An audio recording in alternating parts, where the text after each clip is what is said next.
Alright, greeting folks. Hope you're doing well today. Welcome back to another play video of your unique channel of wargaming. So with that said, we're going to dive on in and we are going to continue where we pretty much left off. We're playing a war game. War games are really underrated. I'm beginning to realize that it's just super underrated. Really impressive mechanics, really thought out, well-made games, games made with a lot of love, but ultimately games that are not so obvious for gamers in general for some reason. So that's what this channel is mostly for, and we're going to continue playing Eurofront. That's probably not entirely true, what I just said, because I'm not really sure where this channel will go, but I can tell you now, I definitely enjoy these war gaming sessions. So with that said, we're going to dive in. It is now officially going to be February 1943 in our wargaming scenario.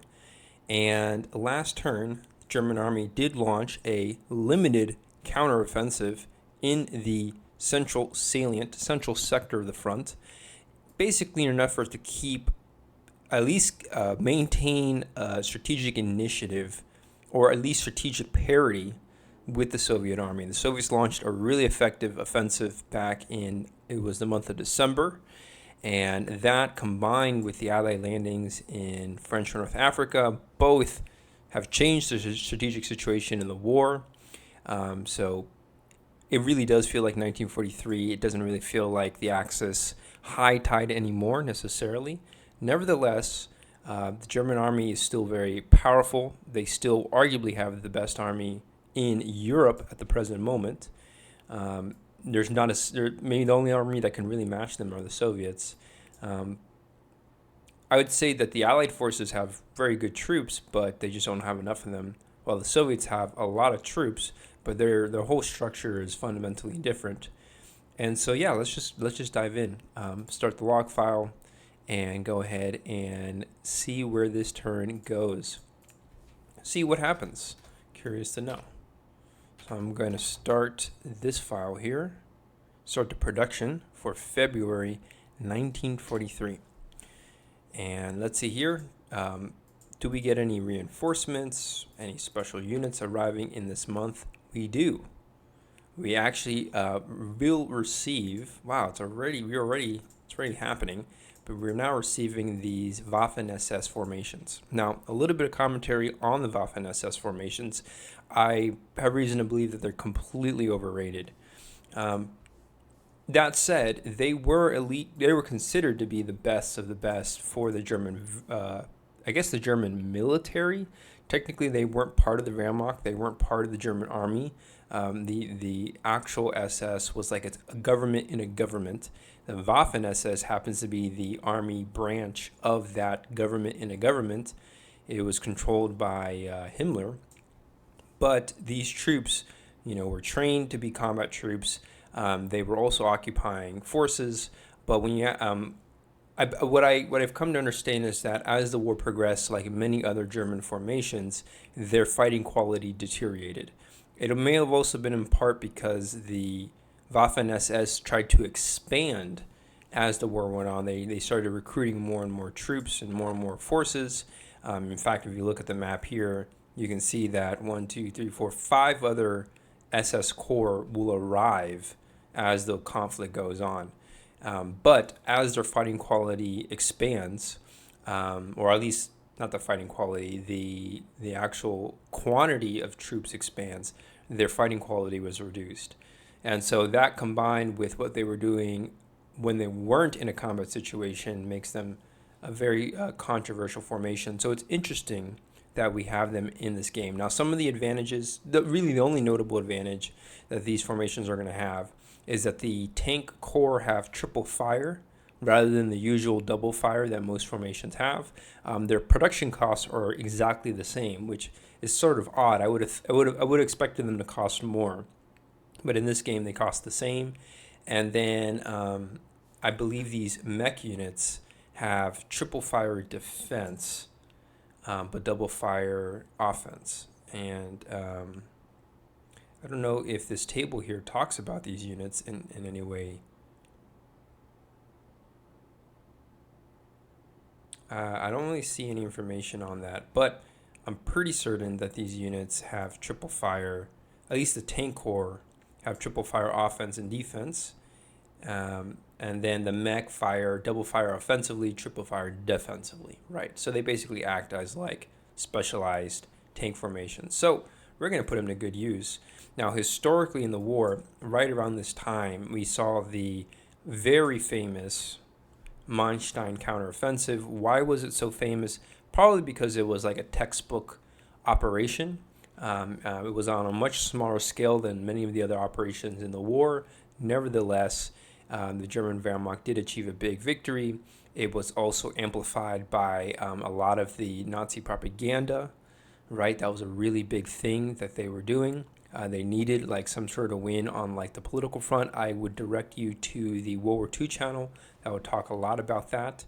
And this was in the aftermath of Stalingrad. So they very much needed like a PR win pretty much.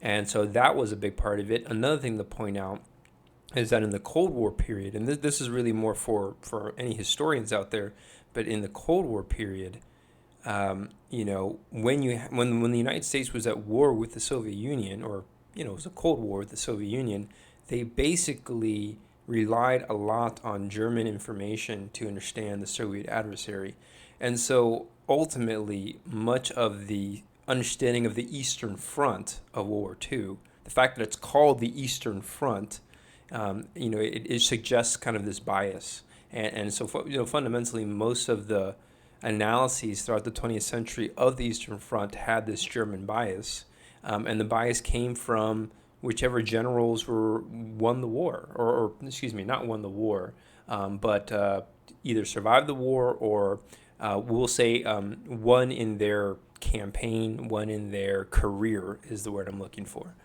And so, in a nutshell, Manstein had a lot to say, and because of that, a lot of people have come to focus a lot on that. So this formation, this 2nd SS Panzer Corps, actually arrived by this time at Kharkov, and then helped turn the tide against the pretty much the Soviet the aftermath breakthrough at Stalingrad. By this point, it was later in the Soviet winter offensive.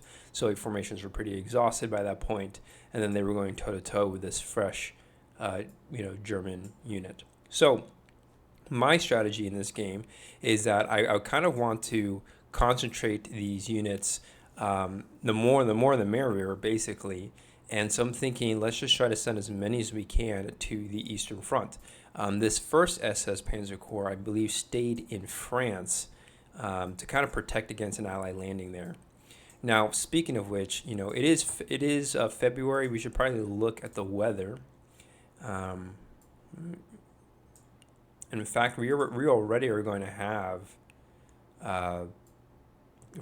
have like potentially clear weather on this turn, meaning that it is potentially possible that the Western Allied powers actually do a landing in France during this time. And I'll tell you now, we're just completely unprepared. I mean, I think well, I shouldn't say completely unprepared, but our chances of repulsing an Allied landing, I would say, are about 50-50. I couldn't tell you what the exact odds are. All I know is that the Allied forces have enough firepower to breach at least a triple fire fortress, right? Outside of that, the real question is, could we counterattack? Currently, we have plenty of infantry in the sector, at least northern France. I'm feeling pretty good about that was Western France, rather. I'm feeling pretty good about northern France and Belgium. I think the Netherlands is also reasonable. Denmark probably could use more reinforcements, but then again, if the Allies do decide to attack Denmark, they're going to have to, that foothold. I'm not sure how much they can really gain from that. I wouldn't even mind just fortifying Hamburg for the rest of the war, and seeing if they try to break through. In fact, I may even do a counteroffensive in that sector. We shall see. That said, it's probably in my best interest to start deploying more reinforcements, probably put a unit in Aalborg, and just try to make sure that there's not a single area on the front that's vacant. Now, of course, this Western front France area is vacant, but we do control this port of Brest.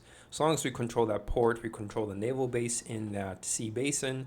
Likewise, I mean, the Allies are going to have a little bit more logistically challenging, and they have yet to achieve naval, naval supremacy, right? Yeah, they have yet to achieve that. So until they do that, I mean, it's going to be still quite a challenge. I think once they do achieve naval supremacy, though, they can pretty much land anywhere without any enemy interference. Let me. This is probably a good time to actually read up on the naval supremacy rules, and just try to, just try to prepare, basically. Try to strategize essentially. So, I'm looking for sea supply, or sea moves, all that good stuff, sea interdiction, and I'm actually looking specifically for naval supremacy rules. So where is that? I'm pretty sure I already passed it. Beachheads, naval supremacy. Here we go. And the Allies do gain a number of advantages when they gain this. So I want to see something about the effects. Seaways.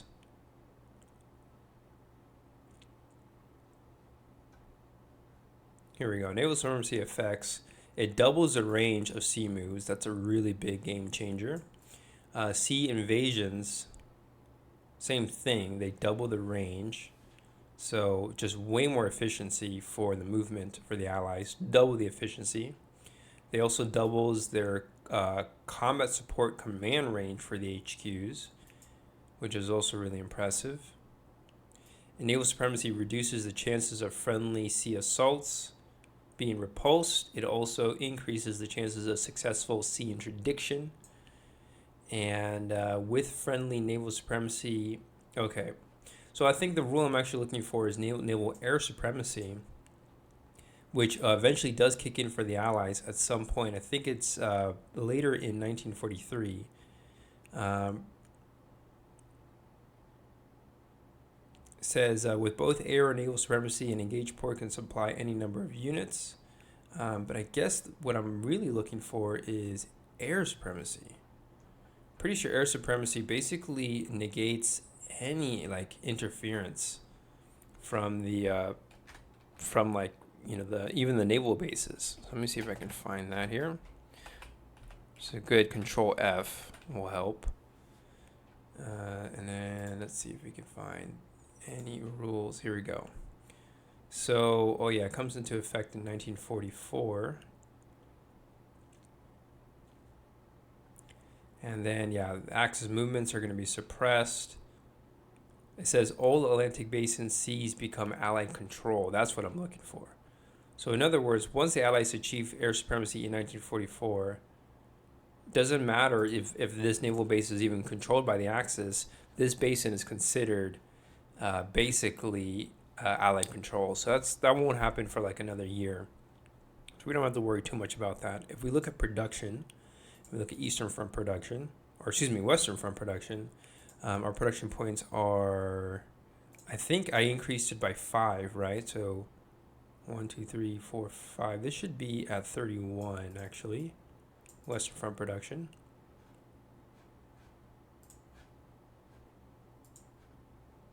Yeah, this should be at 31. And then the Mediterranean Front production was at 25 again. Right. Okay, so probably the most reasonable thing to do would be to build up at least one of our HQs here. Let's go ahead and just build this one up. Then there's also, I think we're going to build up this mech core. So that's already 16 production points. That's going to leave me with only 15 left. With the remaining 15, what to build up? What to build up? That is a great question. I would like to build up a fortress unit, probably going to spend at least one more on a militia unit. Question is which one? Let's build up this paratrooper unit. That leaves me with 12. And then the remaining 12, I'm probably just going to spend it on infantry, I think. Or maybe I should build up this HQ to full strength. You know what? We probably should do that just in case the Allies decide to do some funky move somewhere in Sicily. This unit needs to deploy. And actually, come to think of it, I'm going to prioritize that over Army Group E, and then we're going to build up OKW. OKW definitely takes priority. So that only leaves me with 2 production points left. And with those 2, I mean, what do I actually want to build up? That's the fundamental question. And frankly, I couldn't tell you. I am not sure what to build up. I think I'm going to actually cancel this Panzer build. So that actually gives me 5. And then I guess with those 5, I'm just going to go ahead and build up another infantry. Question is which one?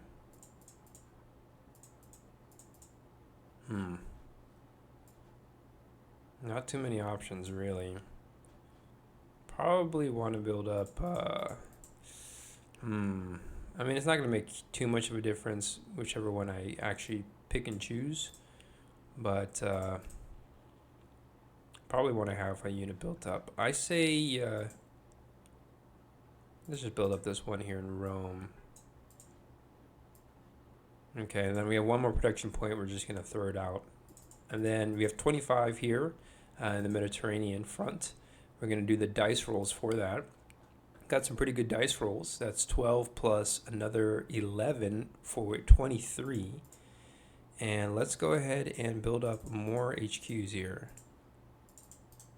So we're going to spend that. That was 15. That's going to leave me with 8. And I think the remaining 8 should be spent on what exactly? I think, let's just go ahead and build up this infantry. I think that's really all we can build up for now. And so I'm not really sure what the strategy is for the Mediterranean front. I know that the Allies, they slowed down, right, with their all the extra maintenance costs and acclimatization, right, that I had to do for them to catch up. But I'm still thinking that the best course of action may be to withdraw from Libya at some point. The question is when. But the good news is that this kind of German mech group, Africa Corps, Africa Army, I'm not sure what to call it, but it's got the Desert Africa Corps, and then it's also got this Light Africa Corps, both. They are being built up to pretty good strength. Plus, we got this 10th Italian Army. And so these 3 units, I mean, they're not very good at... they'll work really well for a counteroffensive. The question is where do we want to put them? And I couldn't tell you where. Also, this militia unit, where do I want to put it as well? I'm not sure. Technically, we still control Sfax. I could try to deploy it that way. Or maybe I try to fortify this area here in the south. In fact, that might be the best. Oh, this area is impassable. It would actually negate an Allied push from Tunisia. Now, another thing to read up on is the amphibious invasion rules pertaining to the Mediterranean front. And because I know that technically you can still do it. It's a little hard to do, but it still can be done. We shouldn't underestimate that. But if we look at... There's special rules here. It says sea invasions between MF ports are not allowed. Okay, that's the rule I'm looking for. Meaning that these Allied units in Tunis are not allowed to invade Tripoli, which is really good. So we're actually safe from any Allied landing from that way. I think the only way the Allies, for them to only take Libya, they're going to have to march. At some point, they're going to have to find a way to march their way in. I think that's the only way they're going to be able to pull it off. So that is that. And then, of course, on the eastern side of things, the Allies had still to take Tobruk. So that should buy us a little bit of time before this British Expeditionary Force advances. So that is the Western Front, Mediterranean Front production for the Axis. We'll switch over to the Eastern Front. Way more production over there. The production over there is going to be at... 82. So we're definitely bidding up OKW. I guess part of the consequence of doing that German counteroffensive was that OKW is a bit under strength right now. So we're going to spend 10 there. We're going to definitely build up these 2 HQs. That's another 10 and 10. So that's 30. And then I might as well build up all these HQs at full strength, I'm thinking. So that's 50. That leaves me with 32 production points left over. And I think the priority should probably be to build up as many units as we can. Definitely. It would also be nice if we actually built up, I don't know, start trying to see if we can get some of these units out of here. Like just start getting them to march out. I may even pull out this 18th Corps, pull out this 38th Corps, and like I said, we can either send them to Norway maybe. If not Norway, we can put them in Yugoslavia, right? I think that'd be the best place to put them. Or maybe we could send them all the way down here, although it's very doubtful. It's going to take too long. So we have 32 production points left over. That's a nice even number. Start building up our reserves. That's going to be 8 there, plus another 4, plus another 8. That's already 20 that I've spent. That leaves me with 12 left. And let's go build up this infantry. So that leaves me, that's 24. That leaves me with 8 more to build. And I think let's just build up this mech, or tank corps rather. And I'm thinking that should be pretty good. What I'm going to try to do, we don't have that much as far as infantry right now. We're a little short in infantry. But I'm thinking if the opportunity arises, let's continue pushing against the Soviets. The Soviets are actually a little weaker. But I'm technically kind of cheating in the game right now. These units should be hidden right now. They should be hidden. So I'm just going to do like hide solitaire, because we shouldn't be able to see them right now because they were defending. So I'm just going to do that. So that's it. That's pretty simple production. I'm going to switch over now to the Allies and the Soviets, and then we'll go ahead and wrap up this turn or start the file, that kind of thing. So we can unhide these units with solitaire and hide them properly, because they are the original defenders. And then this unit up here in the north should be hidden as well. There we go. Okay. So we'll probably start with, I'll go ahead and start with Soviet production. And their production is 61 right now.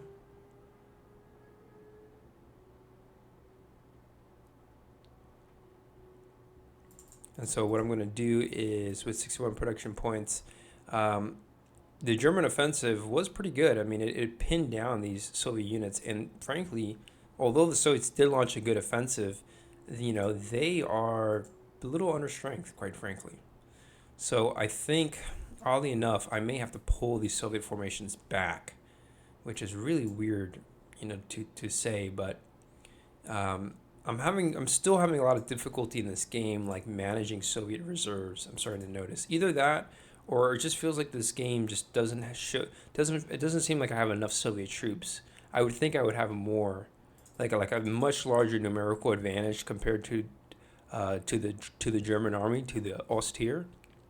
But for some reason in this game, I find that the Soviets tend to be either roughly the same in size or a little smaller at times. And it's probably because I'm thinking about it in terms of combat power, right? The combat value points in this game. And those points actually don't correlate to manpower. And that's an important thing to note. These Soviet formations may have less combat power, but technically they have more troops. And so since this is a strategic game, you don't really look at the tactical side. And so I think that's what they're trying to do. The developers, they're just simply trying to represent a simplified way to show that the Soviet formations, yes, they may be larger, but they don't necessarily have the operational advantage necessarily. So that's kind of where I'm going with it. I'm presuming that the developers know in great detail what they were trying to do. Plus, there's also the case that there's several Soviet armies that are simply missing. So maybe most of them are here, but they're just invisible because they're considered, either negligible or as far as actually having combat power. But of course, historically speaking, the Soviets had really impressive reserves.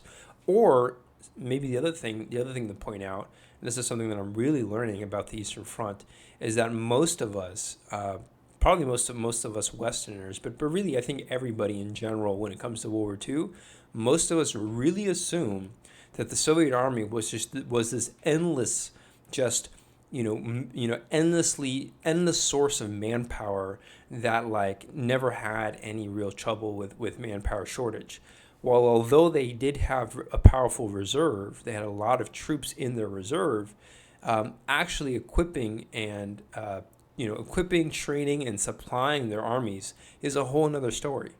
And the Soviet economy was not the most powerful economy of World War II. It was the United States that had the more powerful economy. So although the Soviet army had more manpower, they didn't necessarily have more equipment. And that's something to really point out. Although you look at the stats and you can see that the Soviets did produce a lot of aircraft, a lot of tanks. And in fact, in the Cold War, this sort of reputation would be further affirmed. But I think in World War II, the Soviet army, the Red Army, was dealing with an equipment problem that was right on par with the German army as far as having enough ammunition, having enough rifles. Although that's another stereotype that's so it's very confusing. My entire understanding of the Soviet army, it's very confusing because I keep seeing all these different contradictions, and so I couldn't tell you what exactly is going on there. But my impression is that fundamentally the Soviet army was kind of like, it was meant to be a people's army because it came from the Communist Revolution. It came from the Red October Revolution. So it did kind of have its origins in sort of this people's army, and so kind of technically was like a militia. But it just so happened to be like the largest militia in human history. And so, I'm thinking that you just had all kinds of variety in the Red Army, and some formations were better off than others. But overall, you had this challenge of trying to standardize things for the Soviet Army. And so maybe that's what it is. Maybe simply it's just that the Red Army is not as strong as people thought, but it goes to show you how able Stavka was at winning these battles, right? How they were able to turn the tide against the German army. There was no guarantee in this war that the Soviet Union had the ability to win that war. In fact, I'm pretty sure most people, when Operation Barbarossa was happening, everybody expected the Soviet Union to collapse, right? This strange, Lenin Marxist, second world that was being formed in Russia. And so I don't think everybody expected that to happen. And so the level of success that they achieved in this war is really impressive. But it's also important to mention that like the casualties were just really, really, really high. And when we enter the Cold War, the Soviet economy I know for a fact, it had a number of complications that I don't think they ever really were able to circumvent, and eventually that led to the sort of bizarre collapse of the Soviet Union in 1991, right? Or somewhere between 1989 and 1991. So it's a very fascinating nation to study, and given events that are happening today, I mean, these things still continue on. I think the reason why so many Europeans, I'm speaking as an American, but I think one of the reasons why so many Europeans, are sort of like kind of either impressed or confused by the Russians is because of just the degree of paradoxes that you encounter. I mean, some of the brightest scientists in the 20th century were Russian. One of my favorite science fiction writers, Isaac Asimov, was Russian. So it's like, what's going on with Russia? And so, anyways, I digress. So, with that, Soviet production 61. And we're going to go ahead and build up. We're going to build up Stavka. I think we should build up these two HQs. That leaves me with 31 production points left. Not a whole lot. And unfortunately, like, I have no reserves. Zilch. from the last offensive. And so I'm pretty sure we're going to pull back our army, switch back to that defensive strategy. But let's just focus on the infantry. Always focusing on the infantry, right? It's just the most cost effective unit we have.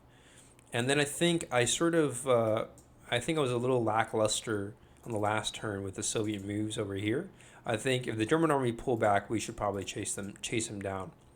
So we have a lot of units here protecting Baku. So that may be also part of the reason why it feels like we don't have enough troops in the center, because I literally have 1, 2, 3. I have like a bunch of units and several armies here. So I may have overdone it. But anyways, so I spent 2, another 3 there, that's 5, 8,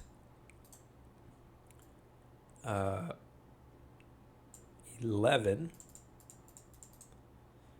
Now this is another 4. Now we're at 15. And that means I have 16 left for the Soviets.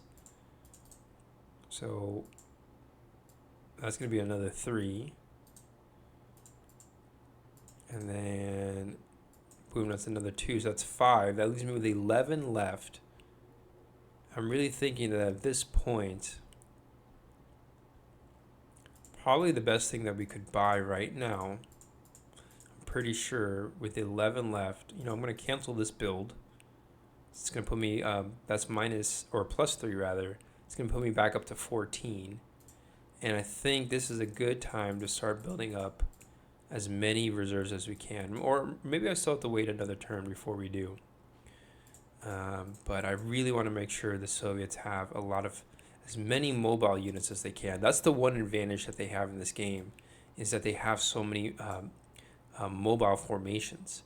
And so if we can just make sure that we don't lose any of them, then we should be able to outmaneuver the German army. Now during the summer period, it doesn't really matter because the German infantry are pretty fast. They have a speed of 2 during the summer, but during the winter they only have a speed of 1. Likewise, our mobile units, whether they're mech or cavalry, they're going to have a speed of 2, right, during the winter period. So they're literally twice as fast. So the more mobile units we have, the better. So I built 2 more. That's going to be 12 altogether, and I had 14. And then with that 14, or I only have 2 more left to build up. And what do I want to build up? I mean, I don't have much. I really do not have much to build up, it seems to me. 2 more, and I don't have any real reserves to build up. I mean, I could try to build up some of these units over here.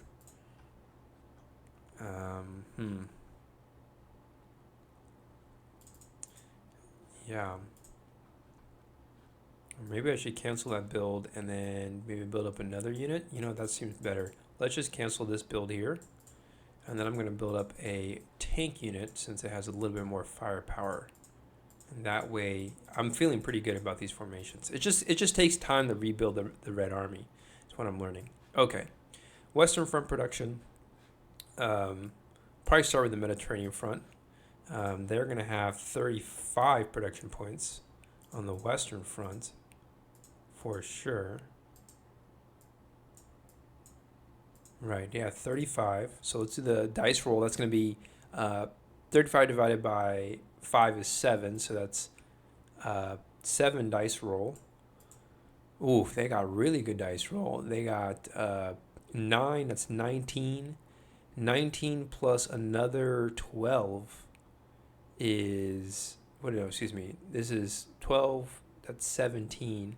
19 plus 17, I'm pretty sure is, oh man, I have to improve my math here, right? 36. I count 36. Man, I think they actually, oh wow, they actually rolled more than what was sent over. So they actually got the maximum amount, right? Because it's 5 dice roll for all of them. So they actually got 35 in total. So what do we want to build up? I mean, it sounds like a lot, but everything is pretty expensive, right? Let's go ahead and build up this HQ, theater HQ. That leaves us with 30.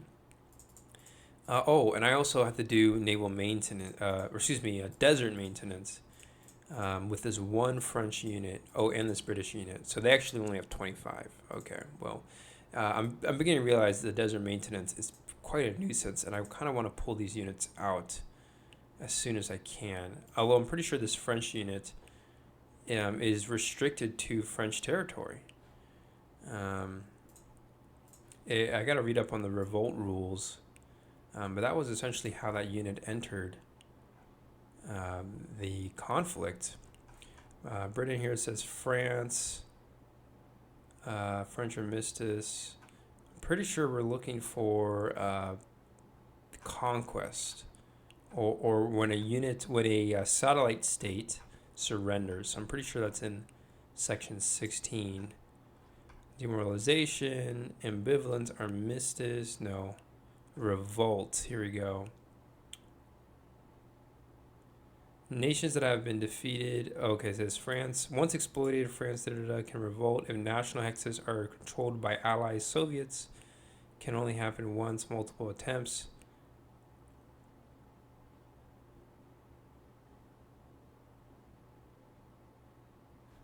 So I don't even know if I actually did that technically right. No, this wasn't a revolt. This unit switched sides. So hold on. I'm pretty sure if we look at Vichy France, or just demoralization, can surrender.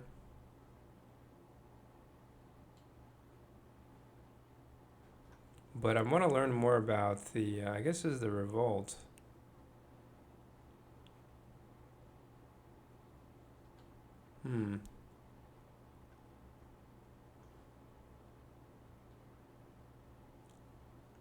No, I wanted to learn about here surrender effects. This is the volunteer unit that happened. It was a defection. One national unit not in hex containing German foreign axis units is replaced by one CV national volunteer. It says see sidebar. It says Allied volunteer units, France revolt. So I made a defection, Vichy defection to Mountain Corps. Can appear in occupied France or Vichy. So I may have actually done that sequence pretty wrong, folks, but it certainly made for an interesting game. So I may have actually slightly misread the rules. This is why you want to play with somebody, because you're able to have someone confirm the rules with you. But I think my confusion was that I deploy this French revolt unit technically it's an Allied volunteer unit, but this unit would have actually been the French resistance in France with like an Operation Overlord, which makes a lot more sense. But then the actual unit that switched sides, this French unit. So I'm just trying to remember though. There was a rule in which units would switch sides, right? And I remember reading that somewhere. One national unit and not in a hex containing German foreign axis is replaced by one CV national volunteer. So yeah, that unit was never meant to be in Vichy, France, meaning that chances are we would have controlled Tunisia no problem as the axis. I'm going to just leave it in the game for where it's at, and we're just going to go ahead and play along. Because I'm thinking, like, where can I put this unit? If it's stuck here in French North Africa, it's just going to consume naval maintenance for the rest of the game. So I'm pretty sure I can actually cancel units. You can remove units during production. So we're actually going to go ahead and just do that. Real question, though, is you can eliminate units. My question then, I guess, is do we remove it at the beginning of the production phase, or at the end of the production phase, right? And so let's find out. Unit disbanding, that's what I'm looking for. During production, players can voluntarily eliminate friendly units, but cannot rebuild them that production. Okay, so I guess the question I have is, does naval maintenance occur, what it says here,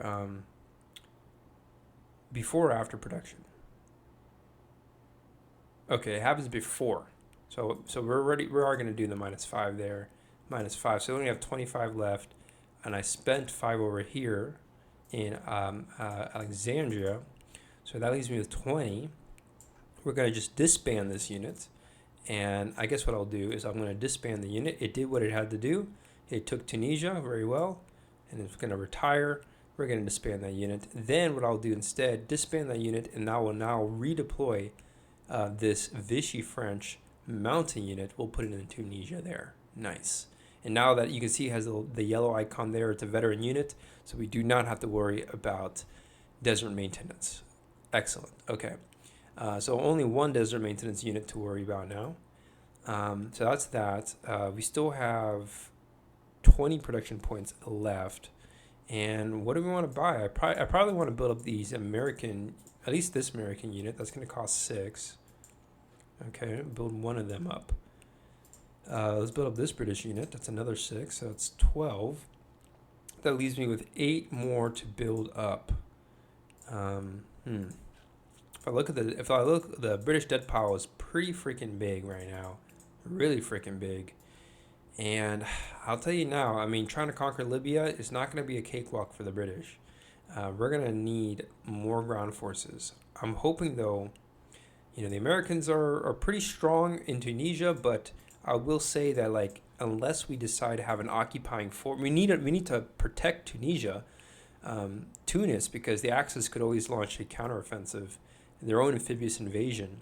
So the Americans are kind of in an awkward position because any further push to the east, their supply lines are a bit vulnerable.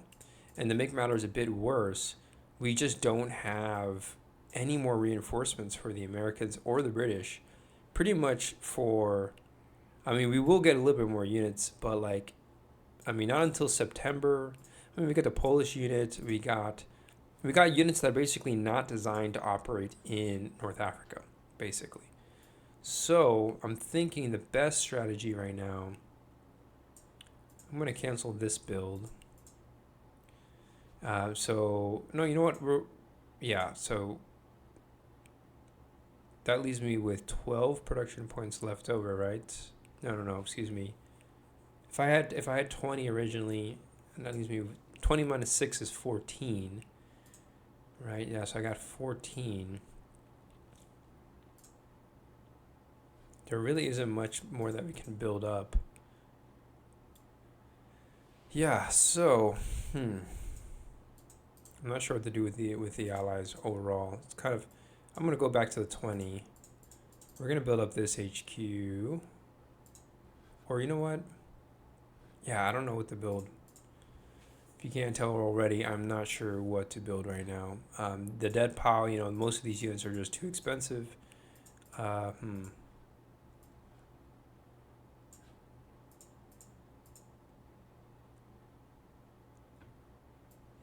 It's a tough call to make, I will say.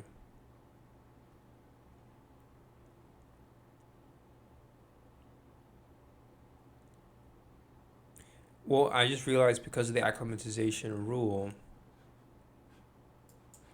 and let me just be 100% certain about that too, about the acclimatization rule, but I'm pretty sure that still applies to new units arriving, even if they have like good basing and all that good stuff. So let's see here.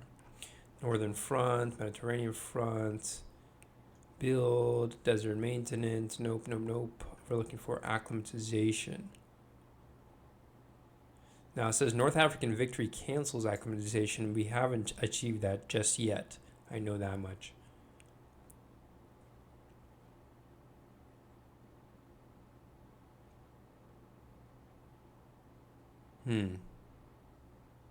So yeah, I'm pretty sure we're just gonna have to play the long game. We have 20 production points left over right now. I think that the incentive is clear. We're going to just have to rebuild this British army here and use it to smash this Axis group here. I think that's just our best course of action. But I could also try to build them up over here on the western side. That might be a little faster.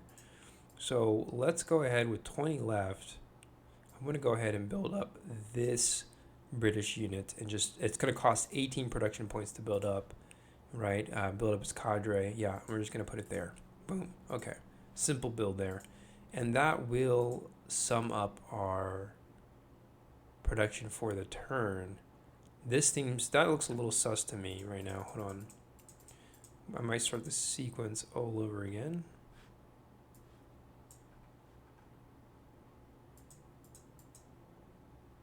This unit's really at full strength. I'm pretty sure this unit also probably suffered acclimatization too, didn't it?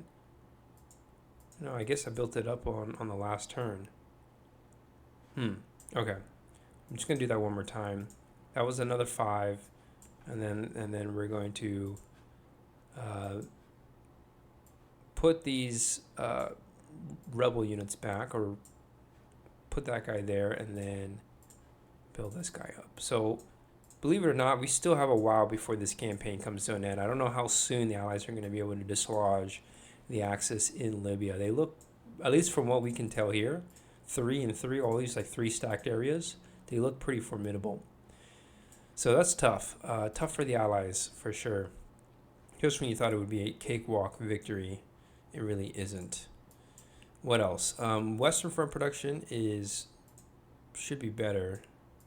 A little higher, right? No, it's 28, I count, for the Allies. So, with 28, what do we want to build up? Well, we got a few more, these 2 units that we could build up. I don't know if I should try to focus on building them up here. They're going to be a little cheaper to build up. But once I move them over to Morocco and Algeria, they're gonna suffer from the acclimatization once more. So that's a bit of a nuisance. With 20 to build up, or 28 to build up, very clear that we want to build up as many HQs as we can. So let's just focus on that. I think I'm gonna actually move this American HQ to the north, unless I want to try an amphibious invasion. Oh yeah. Duh. Okay, I know what we're gonna do. Yeah, so that's in pretty good order. Pretty good order for the Allies. Yeah. So we built up 2 more. We have 8 left. We only have 8 left to build up. So pretty obvious that we're gonna build up these infantry over here. Boom. All right, that was it. Piece of cake. So with that, we can now start the actual movement file. And we're going to go ahead and do that.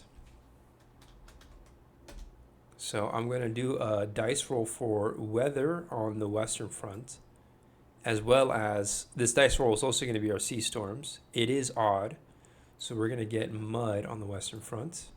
So still very muddy, no sea invasions. And then it's a roll of a 9. Oh, Atlantic Basin has the storms. No sea invasions. There you go. And then on the Eastern Front, we'll check to see the sea storms there. It's also a 9. It is snow, so we don't have to worry about anything else. Arctic Basin. Okay, well, that's pretty, way out there. We don't have to worry about that. Okay, so we can start the turn. The Allies have the initiative still on all fronts. And so we'll start with the Western Front. I think what I'm going to go ahead and do is activate this Supreme HQ here. And then I'm going to start moving some HQs around. So I'm actually going to, let's see, we're going to move this infantry unit, put it in Algiers. We have 4 Supreme moves. So maybe I can put it in Bizerte? I don't know. We'll do 1 move there, 2 like that. That's 1, 2.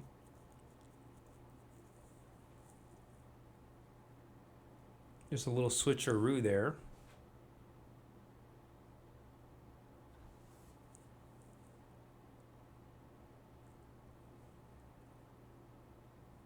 I have 2 more Supreme moves that I can do. So you know what? I'm actually going to send this unit. I think we're going to move it. I could move it. Yeah, I could do 1, 2, 3.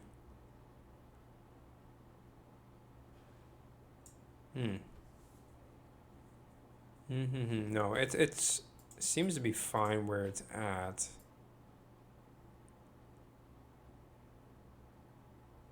But I wanted to pull out that other unit, so yeah, so that was okay. So we have 2 more supreme moves. Do we? What about this American units? Does it get a HQ? No, it doesn't get a beachhead till later. 2 more supreme moves, and I have no idea what I actually want to do. Isn't that crazy? I have just no idea where to even put it.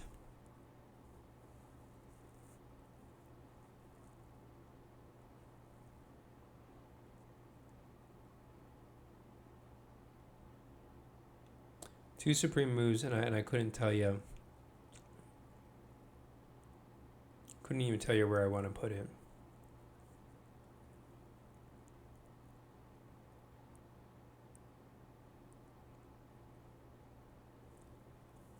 Yeah, I couldn't tell you. Um, hmm.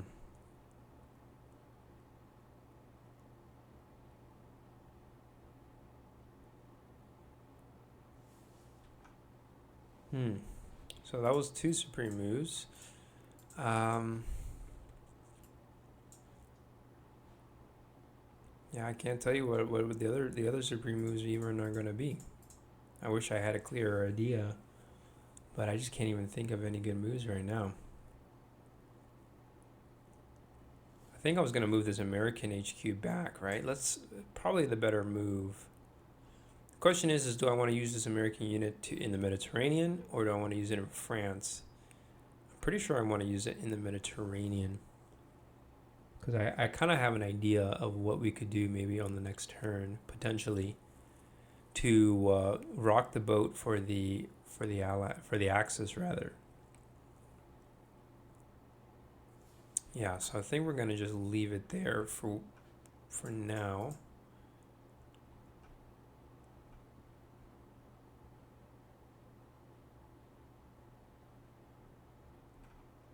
I could bring up another unit from this sector. 1, 2. Yeah, that's probably another pretty good move. Question is which one? Oh, and this unit here has an E as well. Nice. 1, 2. Ooh, let's do that. I'm gonna move this guy 1, 2 like that. Nice. We're gonna put this unit in Gibraltar, like so. That nice. That's the airborne unit, and then we'll go ahead and deactivate this HQ, Supreme HQ, and then now I'm gonna put it in Oran, and that way it's in the Mediterranean front. Although, oh man, upon entering, it suffers. Oh man, so it's like I can't even send it to the Mediterranean front without it suffering from acclimatization. What a pain. Okay, so I see a confusion there. So what I'm gonna do instead, we're not gonna activate this unit after all. Send these 2 guys back. Okay, I know what I'm gonna do. I'm just gonna activate this American unit, and I'm gonna make it do a sea invasion. Okay, and then we're gonna move this British unit into Iran. It's gonna suffer the acclimatization, -2, right? That's what it says. All units entering the Mediterranean immediately lose 2 CV. I'm pretty sure that applies to HQs as well. Boom. So that's one move. And then I think that's all we're going to do. That's all we really can afford, quite frankly. Oh, so if we're going to do that, Miles will send it to Algiers, like so. And then we can go ahead and deactivate this HQ. That's that. Boom. Okay, got it. There we go. Now it's in the Mediterranean front. Now it's going to take a little while, a couple more months, but now we should be able to have a lot more supreme moves in the Mediterranean front, and we really need some more supreme moves for this plan of action and work. Okay, good. Now the Soviets do have the initiative, so what we will do is I think I'm just going to activate this HQ here. We'll probably deploy it right there, and then we're going to just pull back as many units as we can, because as you can tell, we just don't have enough, or we don't have enough units to hold the front, and I don't want to keep losing Soviet formations, because they do start to add up. They start to become a little pricey. And I'm actually realizing, we may have to do a blitz withdrawal just to preserve our formations, because our hexi limit here is only 2. So unless I decide to try to reinforce, so we'll leave the HQ there. I'm going to make it a blitz HQ because I'm just going to try to preserve all as many Soviet units as I can. Yeah. Okay. So plan of action is pretty much GTFO. That's the game plan. Get the fuck out of here. And again, the fundamental idea is simply preserve as many units as we can. You know what? I have no choice but to activate the Western HQ. Now, I could potentially try to do a blitz counteroffensive, but no, it's okay. This is a weird move for me, but we're going to blitz this HQ, and I'm just going to try to get as many units pulling back as I can. The more the merrier. So, yeah, we'll start with the infantry. Pull these infantry out.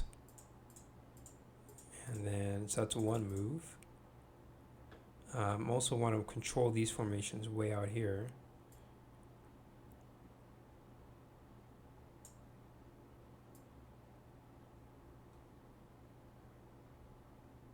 In fact, I think what we'll do, we're going to just try to fall behind the river line.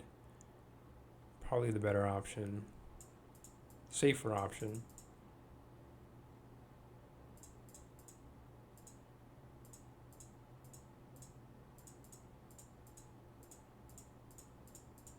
Okay, yep. Get these guys the frick out of there.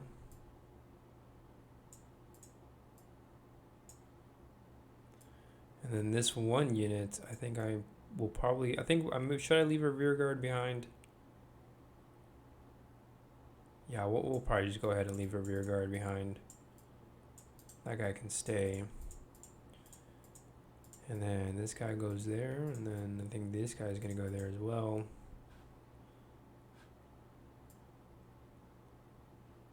We want the fastest unit to be the last unit pulling out, which will be this 6th Mech Corps. Put it there. Okay. So that is the first phase. Just need to have this guy just stay there. Put him there. Okay, boom. All right, so while that's going on, while we're pulling out over there in the Central Front, the Soviets, I'm going to go ahead and advance over here. Activate this HQ, move up these units, get him marching.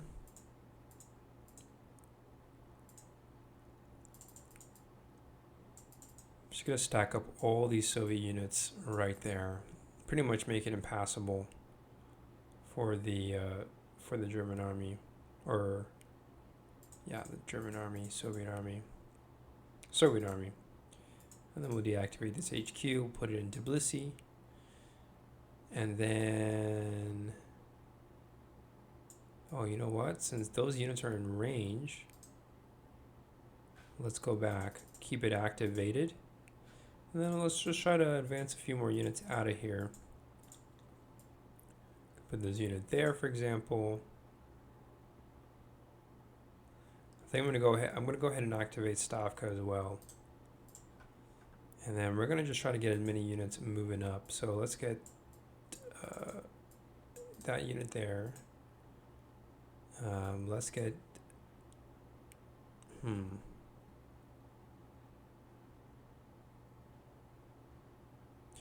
No, I'm not gonna activate. I take that back. We're not gonna activate Stavka. We're gonna launch this offensive. Why wait? I think it's a good time to attack. Let's attack. So attack with what we have.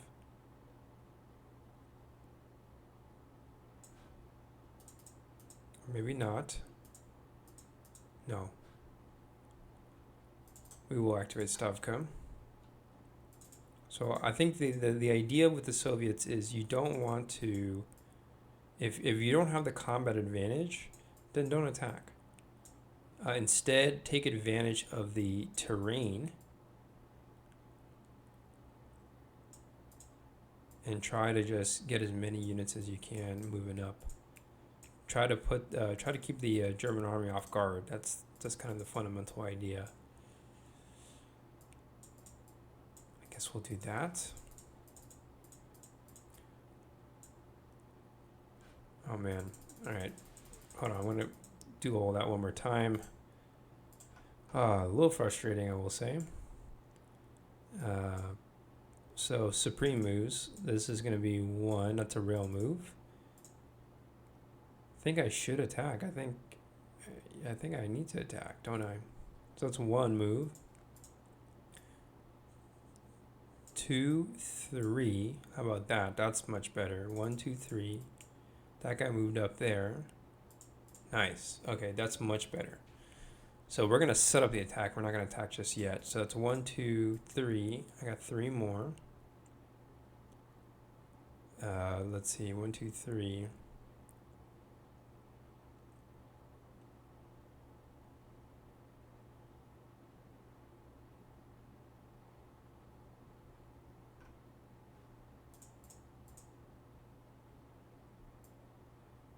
Then I'm going to go 4.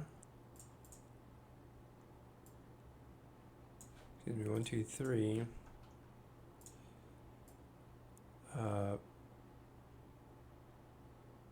4, 5,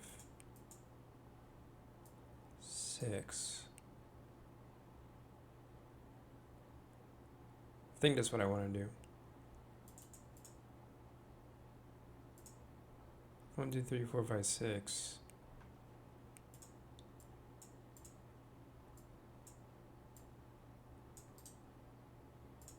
No, instead, actually, this guy's going to go back. Put this guy right there. So it's 1, 2, 3, 4, 5, and then the last move I have planned is this infantry way out here. Where do I want to put it?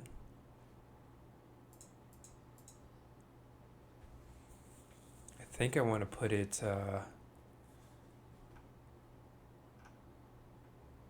probably at Tbilisi, right? 1, 2, 3, 4, 5. Or maybe I send it around. That's another option. Germans could break through there, theoretically.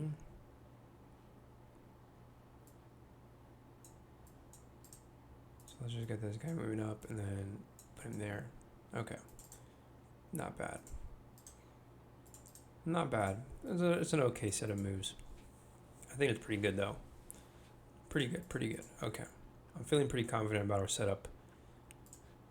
So that's that. 6 moves that we did.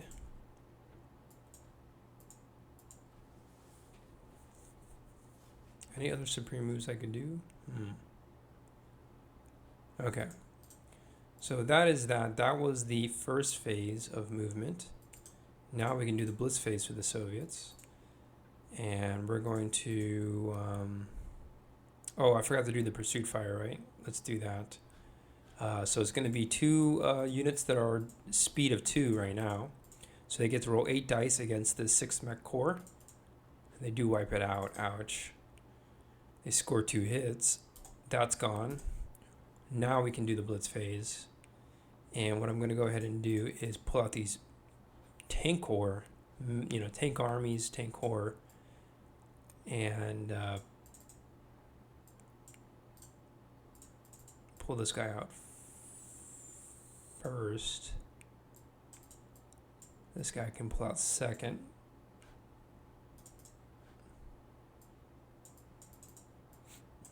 There we go. And then what else? Just make sure we actually have a feasible defense. I'm thinking we fall back even further, just in case the German army decides to chase us, because they have a lot of Panzer Corps, don't they?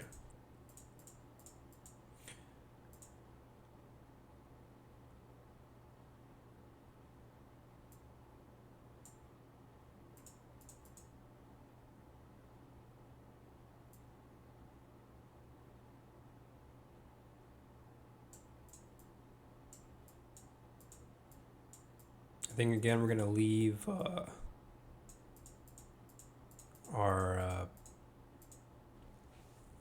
tank corps, our main tank corps, as a reserve because they're just not very strong right now. They seem a little under strength, if you ask me. Just a little too under strength for comfort. Just a little under strength. Not strong enough for me to feel really confident that we could sustain, you know, actually sustain some casualties. I'm going to send them to the north. So actually, this infantry will stay there.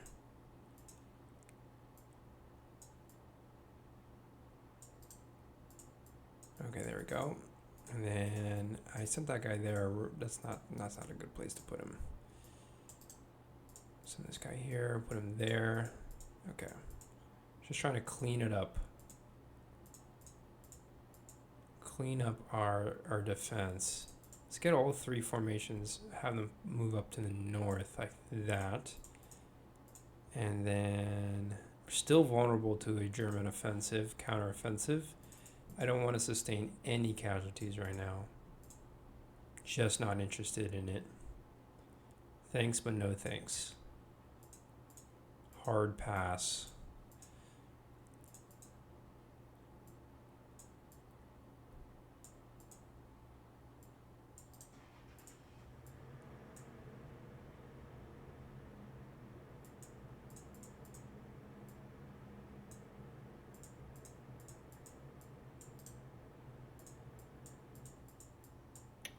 This guy there, this guy here. I guess this guy needs to fall back to there, and there's nowhere else to put him. And then we'll send this army forward up there. And then this guy, one more time, fall back just like that. Okay. Very messy set of moves, but, you know, just obeying all the mechanics of the game. Oh, I just realized I can't even get this guy to fall back any further. Dang it. Let's try to fix that one more time. So this guy, I'm not sure where to put him. I guess we'll leave it in Voronezh. And then we'll deactivate the Western HQ. Oh, this guy should be there. Boom. Okay. So that was pretty complicated. But we pretty much pulled back all that hard work we did for the Soviets to gain territory. We pretty much lost it again. Now there's one more pursuit fire battle we're going to do here north of Kursk. And it's going to be with this 10th Corps right there against the 2 Panzer. They have a speed, equal speed, right? So they get single fire. 8 dice rolls. Bam, they wipe us out again. Ouch. So hopefully that blitz was worth it.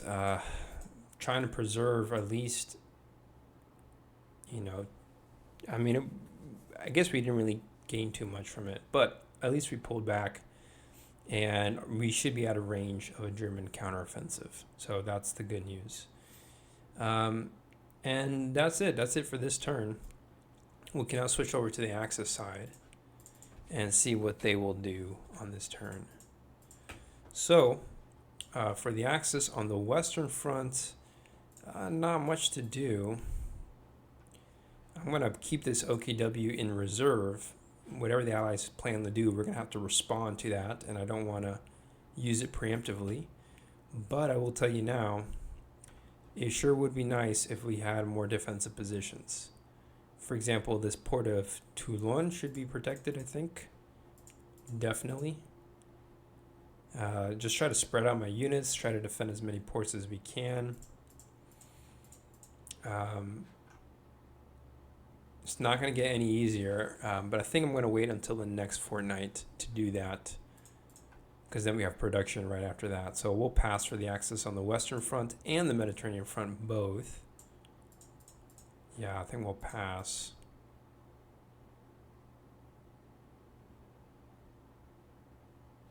Yeah, we'll pass for now.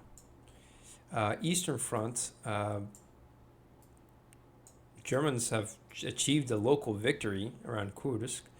Our our objective really was just to push the Soviets back. It wasn't to launch any fancy offensive for this winter.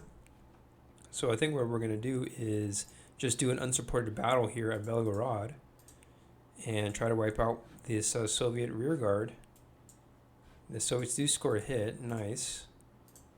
They actually take out a Panzer division. That's pretty good. 7 dice roll. Boom, 2 hits with double fire. And they neutralize this Russian unit.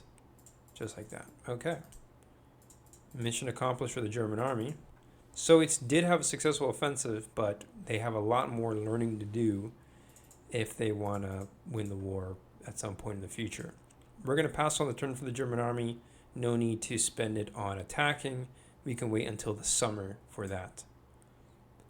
So that's that. I think what I might do, lots of Soviet units stacked up here though. I'm thinking, yeah, since the Soviets just deployed all these units, we're going to actually pull back.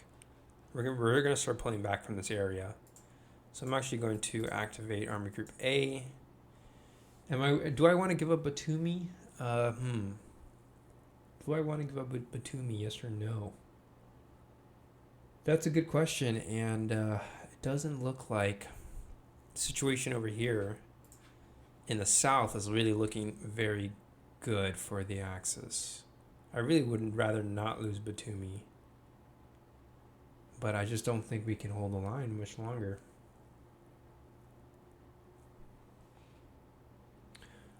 I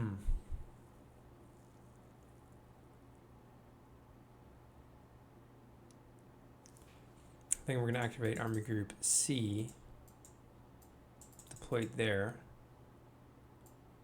put Army Group A over there, I guess, and then we're going to try to just pull back these units, put some space between us and the Soviets, whatever the Soviets have planned. Keep a Panzer Corps in reserve.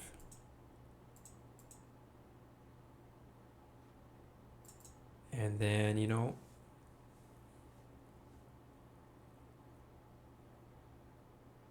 it would be really unfortunate for us to give up Batumi, but we're completely outnumbered by the Soviets. I mean, you can tell here the Soviets just have a lot of troops ready to defend the road to Baku.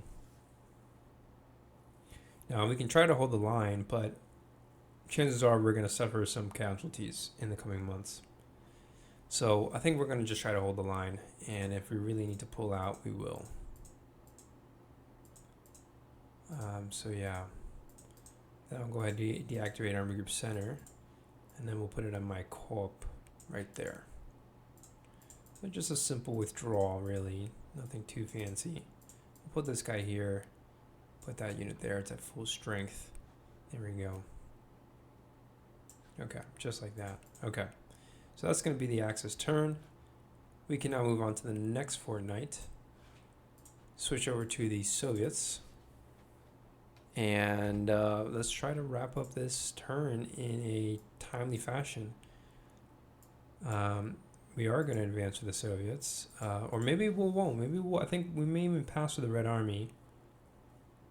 You know, next month, it's about a 50-50 chance if you look at the weather. On the Eastern Front, we may end up with mud. Pretty sure the winter period, at least for favorable winter conditions, is pretty much at an end. It all comes down to the dice roll. But I'm thinking, like, strategically, these Soviet formations look really, really well dug in right now with this river line.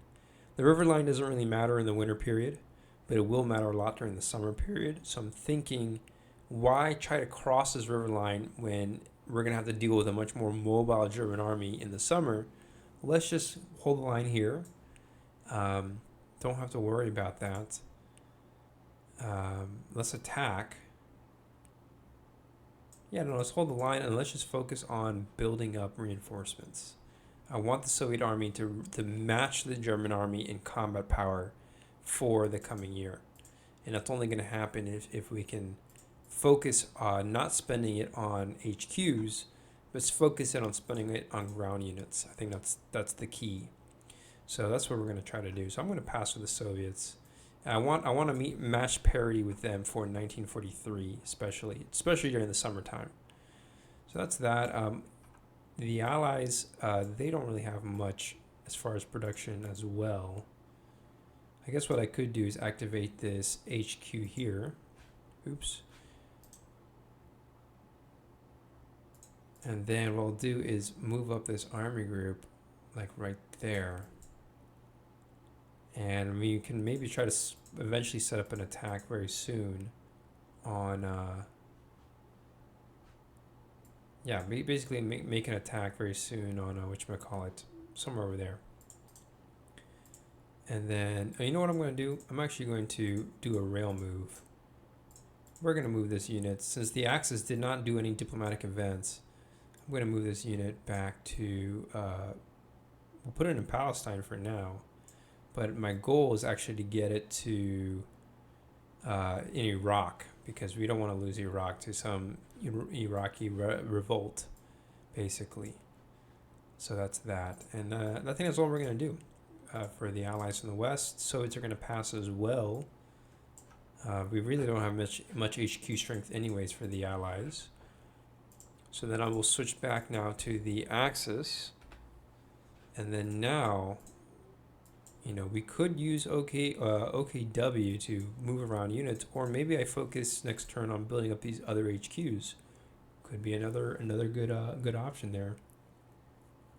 And I just realized I never actually deployed the SS formations. So I guess we'll do that on the next turn. That was very silly of me, wasn't it?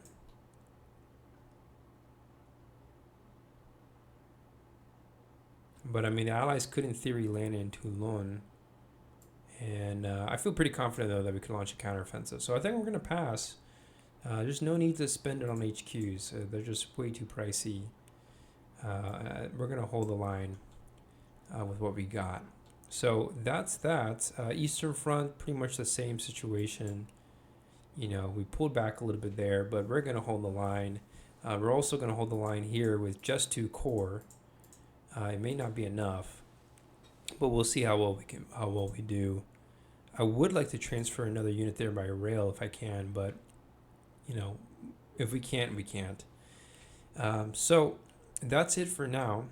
That's going to sum up our turn for this game. Yeah, that's pretty much that. Thank you for tuning in. Pretty much it's kind of a seesawing back and forth that we're seeing here in the Central Front for the winter campaign. I would argue that both sides pretty equally matched right now. I think both sides are going to be licking their wounds from the recent fighting. You know, the Axis are building up their reserves. Soviets are also going to build up their reserves. Very quiet in the Mediterranean front, even though, you know, the Allies had a really rapid breakthrough of Tunisia. But basically, both sides are building up for the next phase of fighting. In fact, we're seeing this on all fronts. And so 1943 should be a pretty hot year, I'm pretty sure. And it's probably going to be the most decisive year of the war, in my opinion. It's going to really decide who has the initiative, right? Because it's still possible that the Axis may be able to win enough campaigns or operations that the Allies do not gain a dominance in the strategic initiative. So if that's the case, then that's going to kind of set the tempo for 1944. So I'm rooting for the Allies for 1943 because I kind of want, it'd be nice to see this war come to an end. But chances are, given the success that the Axis have had on the Eastern Front, we will see. It's all going to come down to who wins the operations. And so with that, I will wrap it up here.